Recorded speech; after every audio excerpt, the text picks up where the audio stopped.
breaking down all 19 things you missed from Survivor Season 44, Episode 2. Careful for any spoilers if you haven't seen the episode yet, and make sure to stick around as we announce last week's giveaway winner. If you want to enter next week's giveaway for the chance to win a Survivor buff, make sure to subscribe to the channel, like the video, and comment down below your thoughts on the Survivor Idol Cage twist. Let's get started with number 19, Matt recaps Tribal. I'm not gonna lie, I was a little confused here. Matt starts the episode saying how his Tribal Council couldn't have gone any better last week. If you remember my last recap, I was super against Matt using his shot in the dark during Tribal Council. My biggest takeaway from this Tribal Council is not having high hopes for Matthew or Jamie for the rest of the season. Neither of them were in any danger this episode, but they got so paranoid they played their shot in the dark anyway. But apparently this was best case scenario, as an idol was flushed, Brandon was safe, and Maddie was voted out. We gotta remember, there were 2 shot in the darks used last Tribal Council, and for the first time in Survivor history, Jamie got the safe on shot in the dark. I kinda like the strategy that Matt was going for here, and we're gonna talk about it later in the episode during the challenge, but Matt is starting to grow on me a bunch here. Regarding the shot in the dark, using it to avoid voting and staying in the middle, I like the idea, or at least I think I like the idea. It's a little bit confusing. Gotta put some respect on Matthew's name. I like where he's coming from, but I don't like this strategy being implemented in the first Tribal Council. Ultimately, the only way to truly show trust on Survivor is with your vote, showing who your alliance is. And it's true, Matthew got away with not voting last Tribal Council. He also didn't get to show where he was truly aligned with. Number 18, Lauren equals extra vote. There's not much to talk about here. We're quickly bringing up how Lauren officially has an extra vote. After using the bank of vote advantage, Lauren didn't vote at the last Tribal Council, so now for the rest of the game, she has an extra vote. She talks about how she's so powerful in the game now because she's the only person with an advantage. Well, she won't be the only person with an advantage for long, and I'm really not happy about it. Number 17, poor KANE. I like this line from KANE. He said Tribal Council was a barn burner, worst case scenario for him. The problem is a lot of people at the last Tribal Council didn't vote, and KANE's the only person left in the game who voted for Brandon. This is where the Matthew strategy works out really well. Matthew avoided any of this controversy here that KANE's in right now. I know so many of you in the comments are gonna say Matthew was a genius for this move, but I'm just not sure. I think it's a little bit of like results-oriented thinking. It worked well for Matthew in this instance, so we're all gonna think it's a genius move because it ended up working out. But I think in Survivor, showing who your alliance is, voting with them is so important early on. Number 16, Matt looking for love. We get a little bit of a break of the strategy, advantage, as Matt on the Green Tribe talks about how he's having a really rough time right now. Some of you in the comments last week said Matt from the Green Tribe was your winner pick. It's not looking too good for you right now. First of all, Matt doesn't have a vote for the first 2 Tribal Councils he's going to, and unrelated to the game, he just went through a really bad breakup. He might have just went through a bad breakup, but he's looking for love on the island as number 15, Showmans.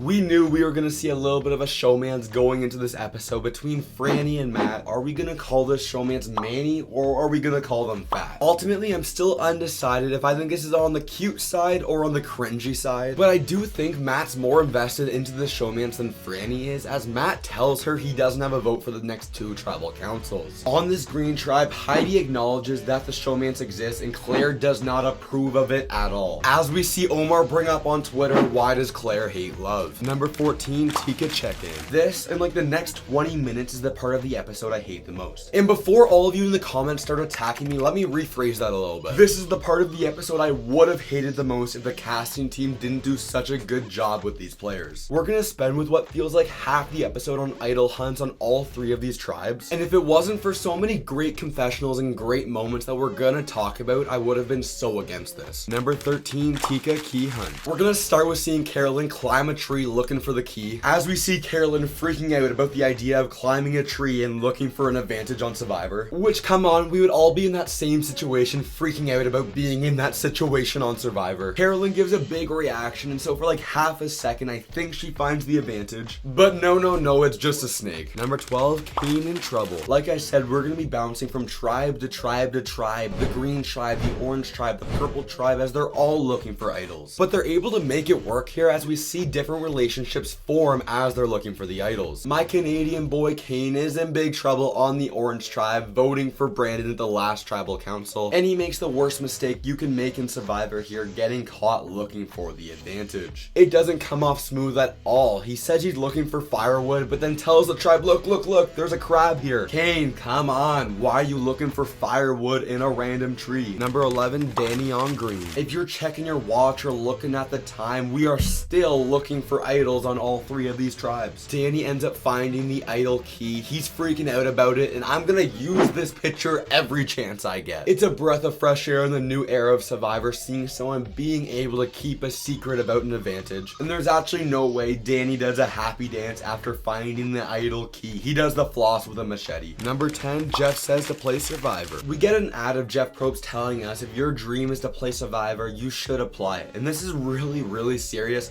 because I've applied so many times and never even gotten a call back. I don't know if I can do it again. Who's kidding who? I'm gonna keep applying as many times as it takes to get on this show. And if you feel the same way, your dream is to play Survivor, you need to start practicing the challenges. You should go to idleplays.com. I got 5 replica Survivor games and challenges for you to try out in so many different colors. If you do this, it supports me, it supports the channel, and I'm helping you become a challenge beast like Matthew. We'll talk about that later in the video. And for 1 week until the next episode starts, I'm gonna be throwing in a free fire puzzle with 1 random purchase on idleplays.com. It's a win-win. Go check it out, link in the description. Number 9, Carolyn on purple. We're literally still looking for the idol key in the episode, but good news, Carolyn compares looking for the idol to finding a tooth in a piece of poo, which apparently is amazing training for Survivor as she finds the key. But if you thought the idol and advantage talk was done here, well, you were 100% wrong. Number 8, opening the cage. We're gonna cut to both Danny and Carolyn opening the cage in different ways. If you're like me, you're gonna think Danny pulled this off a little bit better than Carolyn, but somehow, some way, they are both able to pull this off pretty well. Let's roll the clip of me from last week talking about the idol cage twist. I can just picture it now. Step 1, keep the idol and leave behind the fake. Step 2, re-hide the key and make sure you know who finds it. Step 3, boom, fake idol plan. Danny ends up being a karate ninja, pulls this off perfectly, and I really hope in a future episode we see him re-hide the key and give it to someone else. And then boom, fake idol for someone. It'll be an amazing TV moment. Carolyn somehow is still able to pull this off, but only in a way that Carolyn knows how to do it. The entire group leaves Carolyn alone, so she goes to the idol cage, grabs it, and runs away with it. She realizes she's off alone, everyone will know she has it, so she's gotta return the bag. I think this is some kind of weird combination of putting together different edits of different moments of different times together. As this tweet sums it up perfectly, it really makes no sense how no one on the Tika tribe is targeting Carolyn for finding the advantage. And if you blinked, you would have missed this moment as Carolyn accidentally mixes up the real and fake idol. There is honestly so many different possibilities on how this could go down. Carolyn could accidentally play the fake idol for herself. She could accidentally give the real idol away to someone else. I'm so scared for what's gonna happen in a future episode. Number 7, Tika doing detective work. We did briefly mention this, but somehow the whole group doesn't suspect Carolyn has the advantage. Instead, they're all becoming criminal minds profilers as they're all suspecting each other. Carson thinks it's Helen, Jam Jam thinks it's Sarah, and Sarah thinks it's Jam Jam. There was honestly way too much talk of advantages and idols this episode. Survivor really got lucky with all these amazing character moments. Number 6, immunity and reward. We're over halfway into the episode and it's finally time for the challenge, time to meet up with Jeff Probst. As you're gonna race through a series of obstacles, collect a bunch of sandbags and find a ball, lift a ladder to climb up and use a rope to raise a bridge, where one player must go get a ball to the top of a snake. I'm so excited about this challenge and I'll explain why in a minute. This challenge is also gonna be for reward where you get some good old fishing gear. Normally I don't acknowledge the Survivor sit-outs, but there was a super awkward moment with Jeff and Claire as he calls her out for sitting out in back-to-back challenges. On Twitter, Pretty was excited for what we might possibly see with Claire on the sit-out bench, and Claire says there was stuff there, we just didn't see it. Number 5, the challenge.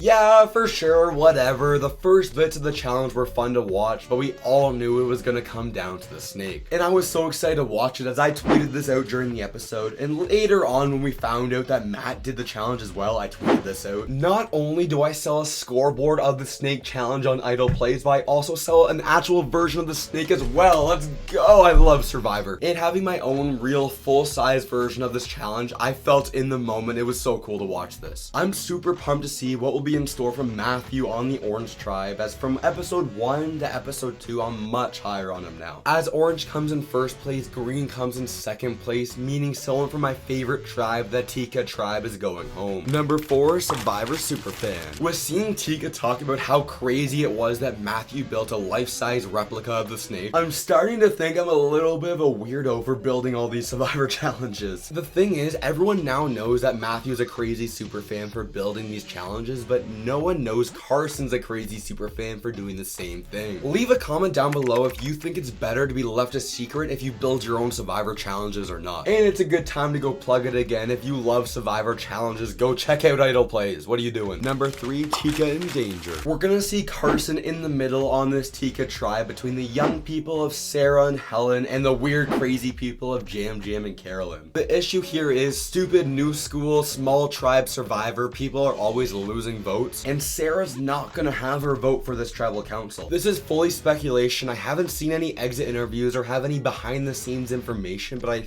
think Sarah told someone, and I think that person was probably Carson. Without Sarah being able to vote, there would have been a deadlock 2-2 with Helen, Carson, and Jam Jam Carolyn. No one wants that. I guarantee you everyone could see Jam Jam and Carolyn, they're super tight, they were gonna vote together. So I bet Sarah went up to Carson saying, hey look, I don't have my vote, we need to vote with the crazy people. So really it could have only gone down one way. Number 2, Tribal Council. Going into Tribal Council, just like this tweet, I didn't want to lose Jam Jam or Carolyn. Helen brings up a really good point. After tonight, they're only going to be down to 4 people and really can't lose another challenge. Number 1, Helen voted out.